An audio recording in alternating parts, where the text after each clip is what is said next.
जय हिंद साथियों, नमस्कार दोस्तों। स्वागत है आपके अपने YouTube channel education first information 2.0 में। साथियों, ये वीडियो आपके लिए महत्वपूर्ण होने वाली है क्योंकि साथियों इस वीडियो में हम आपके लिए कराने वाले हैं एमए पॉलिटिकल साइंस का 5वां पेपर। एमए पॉलिटिकल साइंस का 5वां पेपर, जिसमें साथियों हम आपको बता दें, हम अपने यूट्यूब के माध्यम से आपके लिए महत्वपूर्ण क्वेश्चन करा रहे हैं जो साथियों परीक्षा की दृष्टि से महत्वपूर्ण हो सकते हैं। हम उनको करा रहे हैं। यदि साथियों आप हमारे यूट्यूब पर नए हैं तो हमारे चैनल को सब्सक्राइब करें और वीडियो को लाइक करके अपने फ्रेंडों को शेयर करें ताकि साथियों जैसे ही हम नेक्स्ट वीडियो अपलोड करें आपके पास उसकी सूचना पहुंच जाए। तो चलिए साथियों, बिना रुके वीडियो की स्टार्टिंग करते हैं। प्रशासनिक सिद्धांत, MA first year political science, course 5, Chaudhary Charan Singh university Meerut. Latest syllabus administrative theory, यानी प्रशासनिक सिद्धांत साथियों बुक का नाम है। और साथियों इस वीडियो में हम आपके लिए सेकंड यूनिट से आज 2 क्वेश्चन कराने वाले हैं जो साथियों परीक्षा की दृष्टि से अति महत्वपूर्ण है। और साथियों हम आपको बता दें कि हमने इससे पहले 2 वीडियो बना दिए हैं। यदि साथियों आपने अभी तक वो नहीं देखी हैं तो आप हमारे यूट्यूब प्लेलिस्ट में जाइए, वहाँ आपको देखने को मिल जाएंगी। और साथियों इस बुक का पेपर कोड है G272। G272 साथियों बुक का पेपर कोड है। और साथियों इस वीडियो में हम आपको सेकंड यूनिट से 2 क्वेश्चन कराने वाले हैं। तो साथियों बने रहे वीडियो के अंत तक। चलिए वीडियो की स्टार्टिंग करते हैं। क्वेश्चन नंबर फर्स्ट, यानी शास्त्रीय सिद्धांत, क्लासिकल थ्योरी। साथियों जो बुक का क्रम है वो चौथा है, लेकिन हमारे वीडियो का क्रम है पहला। चलिए देखते हैं प्रश्न को। प्रशासन के शास्त्रीय सिद्धांत के अंतर्गत हेनरी फेयोल के प्रशासनिक प्रबंधन में योगदान पर प्रकाश डालिए। F.W. टेलर के समकालीन हेनरी फेयोल को ही यह श्रेय जाता है कि उन्होंने सर्वप्रथम प्रशासन के सामान्य सिद्धांत यानी जनरल थ्योरी ऑफ एडमिनिस्ट्रेशन का प्रतिपादन किया, जिससे समस्त यूरोपीय उद्योग को महत्वपूर्ण रूप से प्रभावित किया। हेनरी का जन्म सन 1841 में फ्रांस हुआ। कहाँ? फ्रांस में हुआ। उन्होंने सन 1860 में खनिज अभियंता की उपाधि प्राप्त करके कॉमेंट्री फॉर हम्बोल्ट कंपनी में उसी वर्ष कनिष्ठ अभियंता यानी J.E.N. के पद पर कार्य करना शुरू कर दिया। बाद में इसी कंपनी के वे प्रबंधक संचालन बन गए। इन्होंने कई अंतर्राष्ट्रीय सम्मेलनों में अपने विचार प्रकट किए जो कि क्रियात्मक विश्लेषण यानी फंक्शनल एनालिसिस के महत्व को स्वीकार करते हैं। इन्होंने 1916 में जनरल एंड इंडस्ट्रियल एडमिनिस्ट्रेशन नामक पुस्तक लिखी। प्रोफेसर कुट्स एवं प्रोफेसर ओ डोनेल के अनुसार शायद आधुनिक प्रबंधन सिद्धांत का वास्तविक जनक फ्रांसीसी उद्योगपति फेयोल ही हैं। आगे देखते हैं साथियों। अमेरिका तथा इंग्लैंड में सन 1920 तथा इसके पश्चात भी इनके विचारों को कोई नहीं जान सका था, क्योंकि इनकी पुस्तक जनरल थ्योरी ऑफ एडमिनिस्ट्रेशन सन 1916 में फ्रेंच भाषा में छपी थी, लेकिन सन 1929 में इसका अनुवाद अंग्रेजी में हुआ। हेनरी फेयोल एक व्यवहारिक एवं अनुभवी व्यवसायी था। उसने जो भी प्रबंधन के क्षेत्र में योगदान दिया वह सब उसके प्रबंधकीय जीवन पर आधारित था। हेनरी फेयोल द्वारा दिए गए प्रबंधकीय योगदान को अग्रलिखित आधारों पर जाना जा सकता है। कौन कौन से हैं साथियों, उन्हें देखते हैं। औद्योगिक क्रियाएं। फेयोल के अनुसार सभी औद्योगिक संस्थाओं में निम्नलिखित 6 क्रियाएं देखने को मिलती हैं। पहला, तकनीकी क्रियाएं। क्या तकनीकी क्रियाएं? इनमें उत्पादन, निर्माण कार्य तथा अनुकूलता संबंधी क्रियाओं को शामिल किया जाता है। व्यापारिक क्रियाएं। इनमें क्रय विक्रय एवं विनिमय का समावेश किया जाता है। वित्तीय क्रियाएं। इनमें पूंजी प्राप्ति तथा उसके श्रेष्ठतम उपयोग को सम्मिलित किया जाता है। सुरक्षा क्रियाएं। इनमें जान माल की सुरक्षा संबंधी क्रियाएं आती हैं। लेखाकर्म क्रियाएं। इनमें हिसाब किताब रखने, लागत नियंत्रण तथा आंकड़े एकत्रित करने संबंधित क्रिया आती हैं।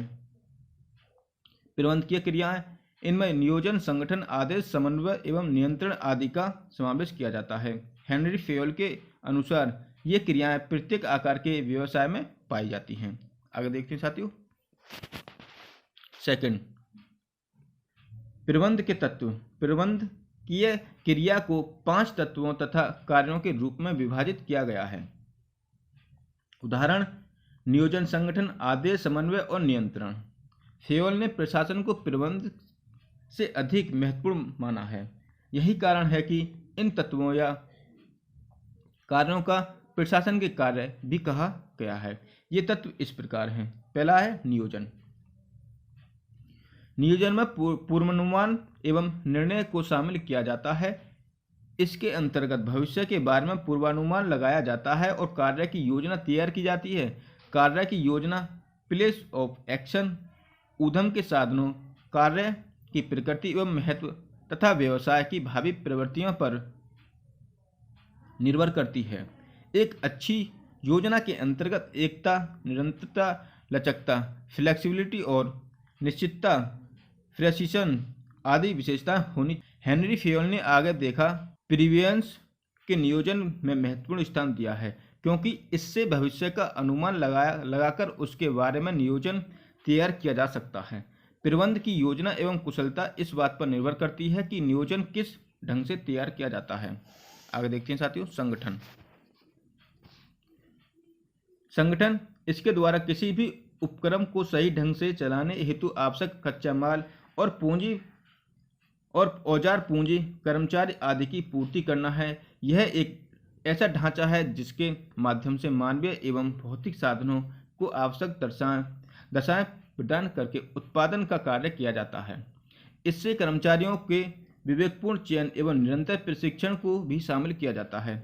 तीसरा, आदेश। इस तत्व के माध्यम से किसी भी उपक्रम में कार्यरत कर्मचारियों से अधिकतम उत्पादन प्राप्त किया जा सकता है। प्रबंधकों को अपने संस्थान में कार्यरत कर्मचारियों की एकता, शक्ति एवं प्रेरणा को बनाए रखने और उनमें संस्था के प्रति आस्था उत्पन्न करने का भरसक प्रयास करना चाहिए। हेनरी फेयोल का कहना है कि आदेश की कला प्रबंध के व्यक्तिगत गुणों एवं प्रबंध के सामान्य सिद्धांतों के ज्ञान पर निर्भर करती है।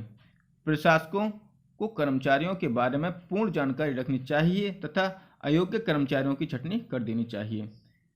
चौथा, समन्वय। हेनरी फेयोल के अनुसार यह प्रबंध का वह कार्य है जिसके माध्यम से संस्था की विभिन्न क्रियाओं में इस प्रकार तालमेल बैठना है कि सुगमतापूर्वक चलता रहे और किसी भी प्रकार की बाधा उत्पन्न न हो।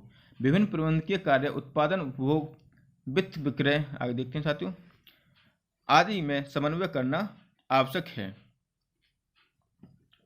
समन्वय को सही रूप से प्रबंध का हृदय, हार्ट ऑफ मैनेजमेंट कहा जाता है। समन्वय के कार्य को सुधारने एवं सफल बनाने हेतु विभिन्न विभाग अध्यक्षों एवं संपर्क अधिकारियों की समय समय पर सभाएं बुलानी चाहिए। पांचवा, नियंत्रण। हेनरी फेयोल के अनुसार नियंत्रण का कार्य संगठन में पाई जाने वाली दुर्बलताओं एवं गलतियों को सुधारना है। इन गलतियों एवं दुर्बलताओं की पुनरावृत्ति को रोकना भी इसी के अंतर्गत आता है। नियंत्रण का क्षेत्र व्यापक है। इसमें प्रत्येक वस्तु, व्यक्ति एवं क्रिया को सम्मिलित किया जाता है। फेयोल के अनुसार एक प्रभावी नियंत्रण में दो महत्वपूर्ण बातें पर जोर दिया गया है। प्रथम, नियंत्रण संबंधित कार्य समय पर किया जाना चाहिए। द्वितीय, नियंत्रण विभिन्न अनुज्ञाओं का सेंसन्स द्वारा किया जाना चाहिए। आगे देखते हैं साथियों, तीसरा पॉइंट, प्रबंध के सिद्धांत। प्रबंध के सिद्धांत। हेनरी फेयोल ने अपनी पुस्तक जनरल एंड इंडस्ट्रियल एडमिनिस्ट्रेशन 1916 में प्रबंध के सामान्य सिद्धांतों की विस्तृत रूप में व्याख्या की है। उनके अनुसार किसी भी औद्योगिक संस्था का प्रबंध करने हेतु प्रबंधकों को कुछ सामान्य आधारभूत सिद्धांतों का ज्ञान होना आवश्यक है।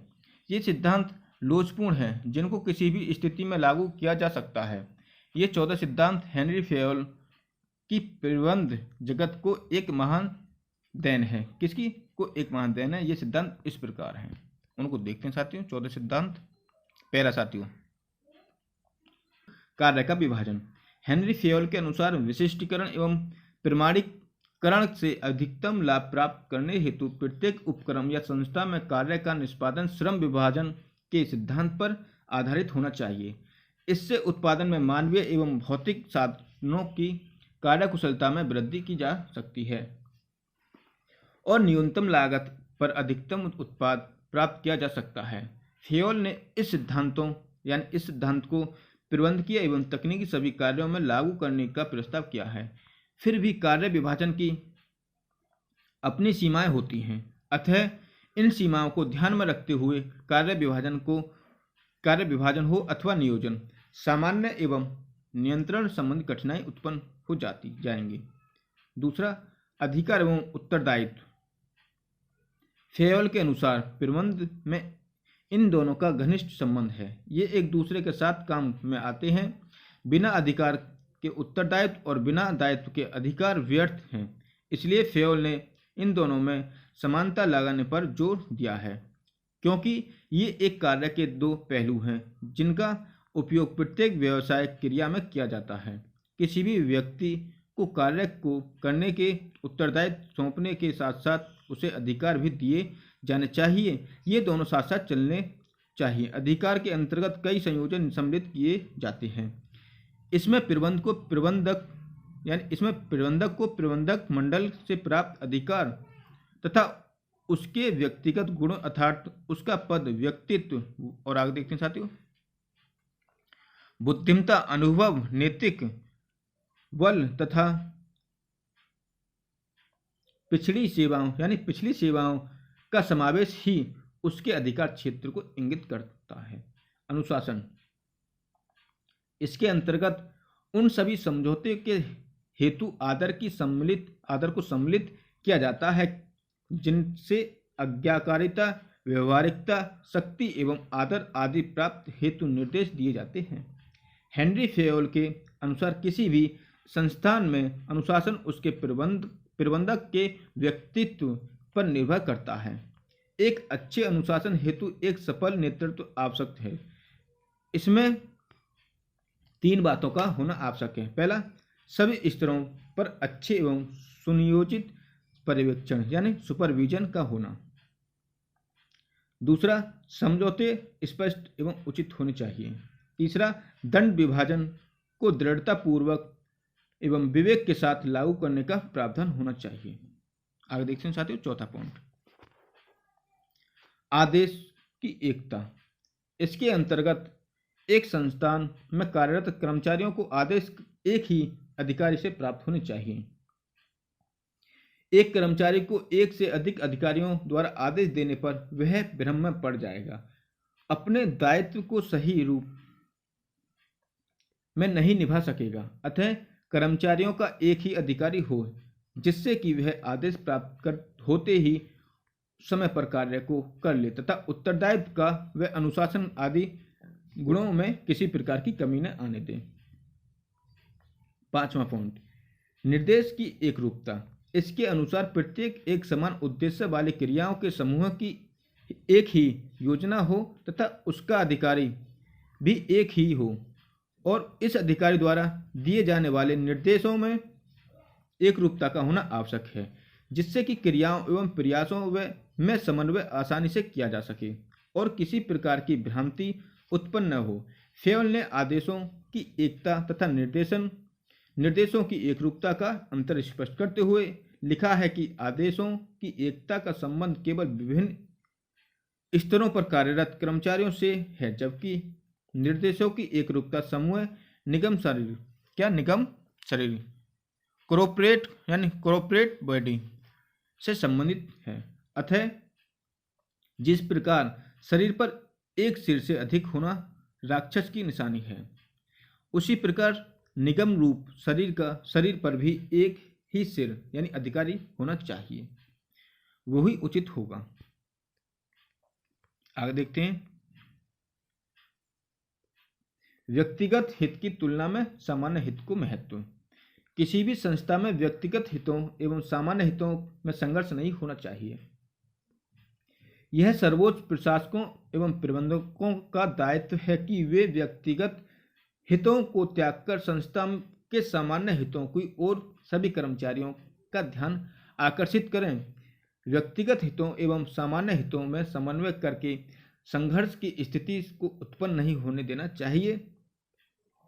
यह तभी संभव हो सकता है जबकि उच्च अधिकारी अच्छे उदाहरण प्रस्तुत करें। जहां तक संभव हो उचित समझौते हों एवं निरंतर रूप से पर्यवेक्षण कार्य होता रहे। आलस्य, महत्वाकांक्षा, कमजोरी एवं अन्य तत्व सामान्य हितों के महत्व को कम कर देते हैं। 7वां, पारिश्रमिक।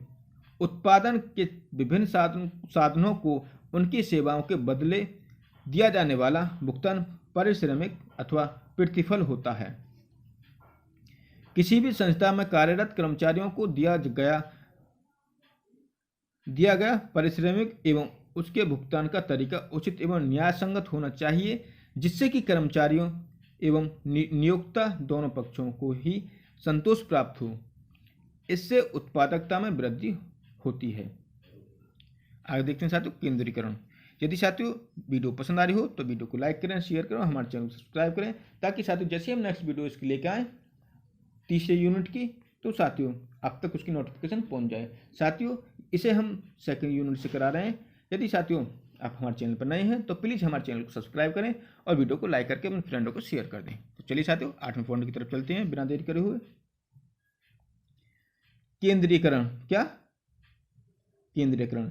हेनरी फेयोल ने केंद्रीकरण के सिद्धांत पर जोर देते हुए कहा है कि किसी भी संस्था में अधिकारियों का किस सीमा तक केंद्रीकरण तथा किस सीमा तक विकेंद्रीकरण किया जाए, यह अलग अलग संस्थाओं की प्रकृति एवं आकार पर निर्भर करते हैं कि एक बड़े उद्योग में अधिकारों का केंद्रीकरण अधिक नहीं होगा, बल्कि वहाँ उच्च स्तरीय प्रबंधन से मध्यम व निम्न स्तरीय प्रबंधकों तक अधिकारों का विकेंद्रीकरण होगा।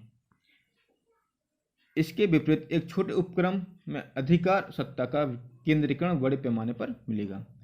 स्केलर श्रृंखला। क्या? स्केलर श्रृंखला।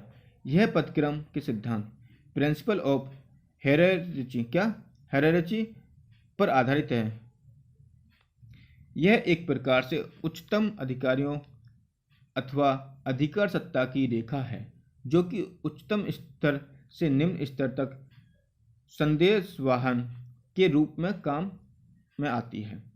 इस श्रृंखला के माध्यम से ही उच्च अधिकारी अपने अपने अधीनस्थों सबऑर्डिनेट्स को आदेश सुझाव देते हैं तथा निम्न स्तर से उसकी प्रतिक्रिया आदि जानी चाहिए। संदेशवाहन में ऐसी श्रृंखला का उपयोग किया जाना चाहिए, लेकिन यदि किसी कारणवश देरी होने की संभावना होने पर इस श्रृंखला में प्रत्येक अधिकारी अपने से ऊपर वाले अधिकारी की अनुमति से अन्य अधिकारी से संपर्क करके कार्य को समय पर करवा सकता है। 10वां पॉइंट, व्यवस्था।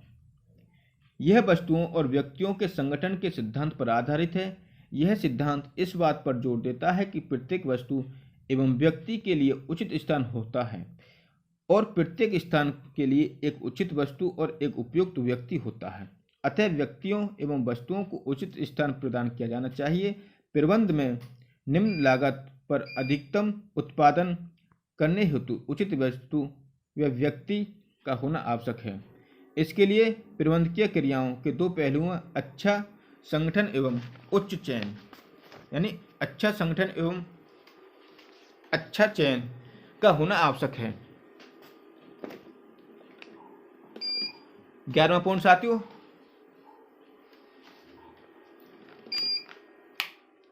11वें पॉइंट की तरफ चलते हैं साथियों। इसके लिए दया एवं न्याय का होना आवश्यक है। किसका? समता में इसके लिए दया एवं न्याय का होना आवश्यक है। किसी भी संस्थान में प्रबंधकों को अपने अधीनस्थ कर्मचारियों के साथ दया एवं न्याय के व्यवहार करना चाहिए।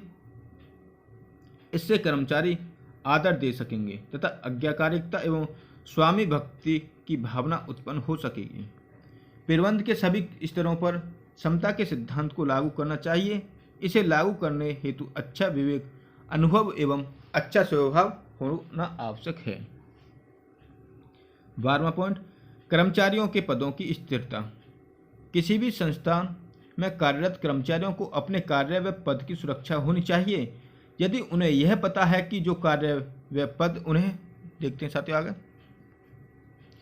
दिया गया है वह भविष्य में भी बना रहेगा, इसमें कोई परिवर्तन नहीं किया जाएगा, इससे कर्मचारी पूरी रुचि एवं लगन से कार्य करेंगे। इसके विपरीत कार्य व पदों के वार वार परिवर्तन करने पर उद्योग के कार्य में बाधा उत्पन्न होगी और ऐसा एक कुशल प्रबंधन की निशानी है। इससे संस्था को नुकसान होता है। प्रेरणा, 13वां प्रेरणा। इसके अंतर्गत किसी योजना पर विचार करने एवं उसका क्रियान्वयन का कार्य आता है। यह सिद्धांत इस मान्यता पर आधारित है कि प्रत्येक व्यक्ति में सोचने विचारने की शक्ति होती है। किसी भी योजना को तैयार करने एवं उसको लागू करने में कर्मचारियों को छूट देनी चाहिए, यानी छूट होनी चाहिए। इससे कर्मचारियों में उत्साह एवं शक्ति में वृद्धि होती है। अतः फेयोल के अनुसार प्रबंधकों को चाहिए कि वह कर्मचारियों में प्रेरणा की भावना उत्पन्न करने का कार्य करें। 14वां पॉइंट साथियों, और ये लास्टवां पॉइंट है इसका, सहयोग की भावना। यह संगठन ही शक्ति है, यूनियन इज स्ट्रेंथ के सिद्धांत पर आधारित है।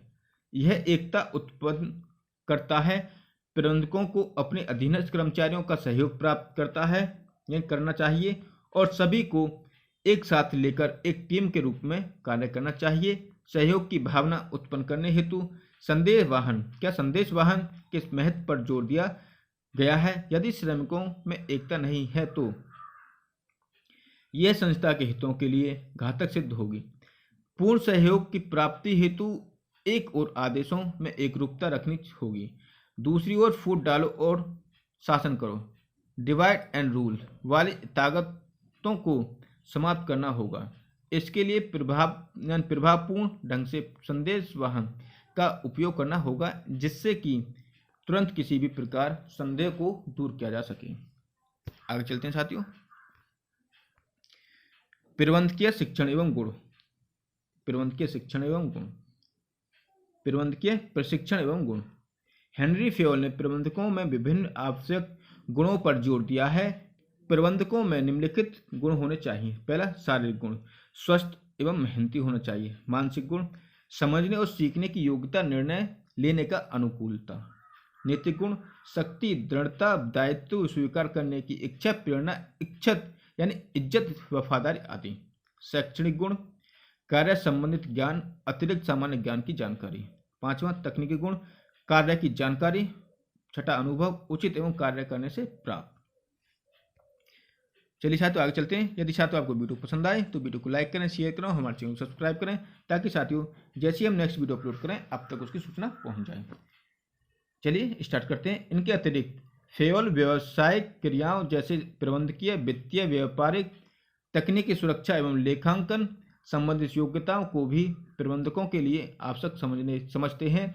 किसी भी संस्था में कार्यरत श्रमिक की सबसे महत्वपूर्ण योग्यता उसकी तकनीकी जानकारी है तथा जैसे जैसे उच्च स्तरीय प्रबंध की ओर जाते हैं, प्रबंध की योग्यता का तुलनात्मक महत्व बढ़ता जाता है। फेयोल ने इस बात पर जोर दिया है कि किसी भी संस्था में प्रबंधकीय योग्यता तकनीकी योग्यता की भांति ही प्राप्त करनी चाहिए। यह पहले पाठशाला में प्राप्त की जानी चाहिए और फिर कारखानों में अतः प्रबंध की शिक्षा प्रारंभिक कला में ही दे देनी चाहिए। उच्च स्तरीय प्रबंध की शिक्षा महाविद्यालयों एवं विश्वविद्यालयों में प्रदान की जानी चाहिए। 5वां, प्रबंध सिद्धांतों की सार्वभौमिकता। हेनरी फेयोल ने अपनी पुस्तक जनरल एंड इंडस्ट्रियल एडमिनिस्ट्रेशन तथा भाषणों में प्रबंधक के सिद्धांत को सार्वभौमिक माना है। हर एक क्षेत्र में इन सिद्धांतों को लागू किया जा सकता है।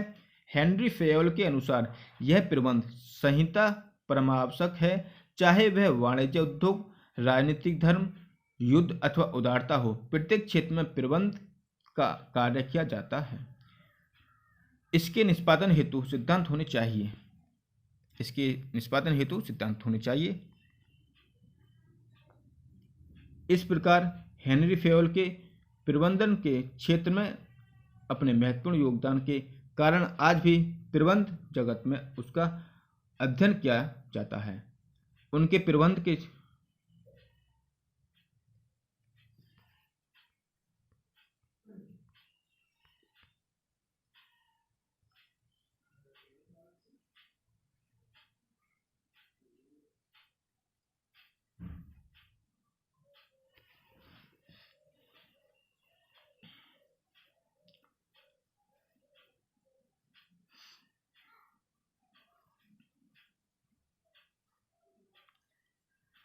इस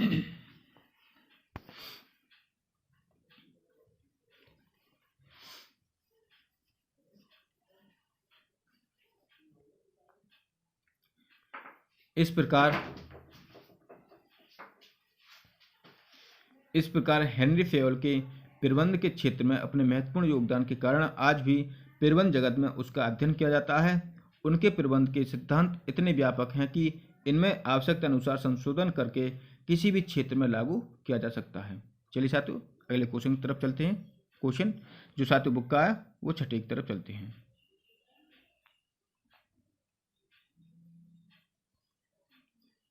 प्रश्न 6, फ्रेडरिक विंसलो टेलर के वैज्ञानिक प्रबंधन के सिद्धांत की आलोचनात्मक व्याख्या कीजिए। ये साथियों 2020 में पेपर में आया था, 2020 में पेपर में। अथवा प्रशासन प्रबंधन में F.W. टेलर के योगदान की विवेचना कीजिए। प्रशासन प्रबंधन में F.W. टेलर के योगदान की विवेचना कीजिए। उत्तर, प्रशासन प्रबंधन में F.W. टेलर का योगदान। क्या? प्रशासन प्रबंधन में F.W. टेलर का योगदान। साथियों इसके उत्तर की तरफ चलते हैं। यदि साथियों आपको वीडियो पसंद आए तो वीडियो को लाइक करें, शेयर करें और हमारे चैनल को सब्सक्राइब करें, ताकि साथियों जैसे हम नेक्स्ट वीडियो अपलोड करें आप तक उसकी सूचना पहुंच जाए। साथियों इसमें आज जो हमारा बुक का क्रम है वो चौथा और हमने छठा क्वेश्चन कराया है। ठीक है साथियों, चौथा और छठा क्वेश्चन कराया है। ये थर्ड यूनिट से है साथियों। उत्तर की तरफ चलते हैं। प्रशासन प्रबंधन में F.W. टेलर का योगदान। F.W. टेलर प्रबंध जगत में वैज्ञानिक दृष्टिकोण प्रतिपादित करने वाले प्रबंध विशेषज्ञ माने जाते हैं। ये अमेरिका निवासी थे जिन्होंने 19 वर्ष की आयु में फिलाडेल्फिया में कैंप शिपयार्ड पर एक सामान्य मशीन प्रशिक्षार्थी एवं ट्रेनर के रूप में काम करना शुरू किया। आँखों की खराबी के कारण आगे पढ़ने की इच्छा पूरी न हो सकी। 3 वर्ष बाद विडवेल स्टील वर्कर्स में मशीन शॉप श्रमिक के रूप में चले गए। 2 वर्ष के बाद टोली नायक के रूप में उनकी पदोन्नति हो गई। अपनी योग्यता एवं लगन के कारण वे 4 वर्ष पश्चात अर्थात 28 वर्ष की आयु में इसी कंपनी में मुख्य अभियंता बन गए। इस बीच सायंकालीन कक्षा में प्रवेश लेकर उन्होंने ME की उपाधि प्राप्त कर ली। बाद में वे कई प्रबंधकों को परामर्श देने का कार्य करने लगे। उन्होंने कई पेपर पढ़े और बाद में जाकर इन पेपरों को पुस्तक के रूप में प्रकाशित किया गया। टेलर द्वारा सन 1911 में प्रकाशित पुस्तक वैज्ञानिक प्रबंधन के सिद्धांत प्रिंसिपल ऑफ साइंटिफिक मैनेजमेंट क्या वैज्ञानिक प्रबंधन में महत्वपूर्ण योगदान है। इस पुस्तक में टेलर ने कारखाना प्रबंधक फैक्ट्री मैनेजमेंट अथवा उत्पादन प्रबंधक प्रोडक्शन मैनेजमेंट के सिद्धांतों का समावेश किया है। एक औद्योगिक संस्था में कार्यकुशलता किस प्रकार बढ़ाई जा सकती है, इसके लिए मशीन एवं उनके चालकों पर ध्यान दिया गया। इसके लिए टेलर ने समय अध्ययन, गति अध्ययन एवं थकान अध्ययन आदि पर प्रयोग किया है। ये प्रयोग वैज्ञानिक प्रबंध का हृदय है। इसके साथ ही संगठन के अंतर्गत कार्यों को नियोजन एवं क्रियात्मक 2 भागों में विभाजित किया गया है। नियोजन के अंतर्गत उच्च प्रबंधकों द्वारा सोचने का कार्य अधिक किया जाता है, जबकि क्रियात्मक कार्य के अंतर्गत श्रमिक कार्य करने अथवा यंत्रीकरण संबंधित कार्य से अधिक संबंधित होते हैं। उनसे कार्य लेना उनके ऊपर नियुक्ति नायकों यानी बॉसेस की जिम्मेदारी है। टेलर का अन्य रचनाओं में वैज्ञानिक प्रबंधन साइंटिफिक मैनेजमेंट 1912, कारखाना प्रबंधक शॉप मैनेजमेंट 1910 आदि हैं। उनके निबंधों में मुख्य हैं कौन से? A piece rate system 1895, shop management 1903, on the art of cutting metals 1906, gospel of efficiency 1911। आगे देखते हैं साथियों, प्रबंध क्षेत्र में टेलर का योगदान। टेलर का वैज्ञानिक प्रबंध का जनक फादर्स ऑफ साइंटिफिक मैनेजमेंट कहा जाता है तथा उन्हें कार्यकुशलता एवं सृजनकर्ता क्रिएटर ऑफ एफिशिएंसी भी कहा जाता है। टेलर ने वैज्ञानिक प्रबंधन में अग्रलिखित महत्वपूर्ण योगदान दिया है। पहला, कौन सा साथियों, उसको देखते हैं। पहला योगदान कौन सा है? प्रबंध को विज्ञान बनाना। किसको? प्रबंध को विज्ञान बनाना। टेलर ने इस बात पर जोर दिया है कि प्रबंध एक विज्ञान है और इस रूप को बनाए रखने हेतु हमें घटनाओं तथा तथ्यों आदि का अवलोकन करना चाहिए। अवलोकनों पर प्रयोग यानी एक्सपेरिमेंट्स किए जाने चाहिए। प्रयोगों की सहायता से ही टेलर ने कार्य समय एवं थकान पर अध्ययन किए हैं और कर्मचारियों के वैज्ञानिक चयन के आधार को प्रस्तुत किया है। इसके प्रबंध एक विज्ञान के रूप में कार्य करता है। दूसरा, प्रबंध संगठन का निर्माण।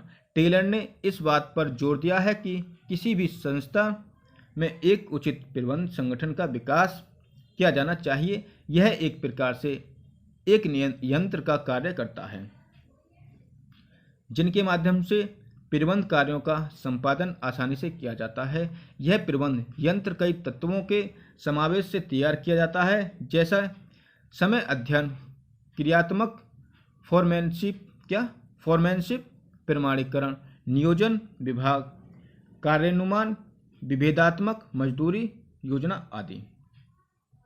तीसरा पॉइंट, प्रबंध के सिद्धांत। टेलर ने दोनों पक्षों को न्याय दिलाने के उद्देश्य से प्रबंध के सिद्धांतों का प्रतिपादन किया है। ये सिद्धांत सभी के हितों एवं सामूहिक विकास हेतु प्रतिपादित किए गए हैं। ये सिद्धांत इस प्रकार हैं, उनको देखते हैं। पहला,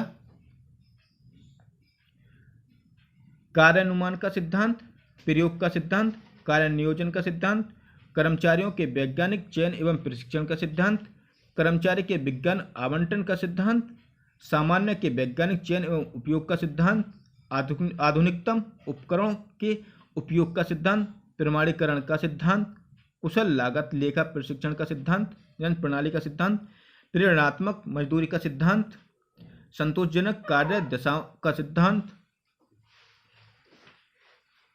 प्रबंध के अपवाद का सिद्धांत, मानसिक क्रांति का सिद्धांत, क्रियात्मक संगठन का सिद्धांत। और आगे देखते हैं साथियों, क्रियात्मक संगठन का सिद्धांत। यदि साथियों आपको वीडियो पसंद आ रही हो तो वीडियो को लाइक करें, शेयर करें और हमारे चैनल को सब्सक्राइब करें, ताकि साथियों जैसे हम नेक्स्ट वीडियो अपलोड करें आप तक उसकी सूचना पहुंच जाए। और साथियों हम आपको बता दें, इसके बाद ये हमारी तीसरी वीडियो है। इसके बाद हम 4 वीडियो आपको शाम 4 बजे तक कंप्लीट करा के दे देंगे। चौथा पॉइंट, प्रबंधकों के दायित्व। टेलर ने प्रबंधकों के दायित्व के अंतर्गत निम्नलिखित 4 नए दायित्वों का प्रतिपादन किया है। पहला, कर्मचारियों के कार्य के प्रत्येक तत्व के लिए विज्ञान का विकास करें, जिससे कि परंपरागत अंगूठा नियम ने ओल्ड रूल थंब को बदला जा सके। कर्मचारियों के अधिकतम विकास हेतु उनका वैज्ञानिक चयन एवं प्रशिक्षण दिया जाए। कर्मचारियों के साथ वे पूर्ण हार्दिक सहयोग करें, जिससे कि विज्ञान के सिद्धांतों के अनुसार कार्य किया जा सके। प्रबंधकों एवं कर्मचारियों के मध्य कार्य एवं उत्तरदायित्व का समान विभाजन होना चाहिए। उपरोक्त प्रबंधकीय दायित्वों से श्रमिकों और प्रबंधकों में पारस्परिक सहयोग एवं विश्वास उत्पन्न होगा तथा संस्था में शांति से कार्य होता रहेगा। आगे देखते हैं 5वां पॉइंट, वैज्ञानिक प्रबंध का वर्णन। टेलर के अनुसार वैज्ञानिक प्रबंध प्रत्येक कार्य के चिंतन में, निष्पादन के तरीके में, उसकी योजना का निर्माण व उसके क्रियान्वयन में नियंत्रण आदि का अध्ययन करता है तथा इनमें हमेशा सुधार करते रहना चाहिए।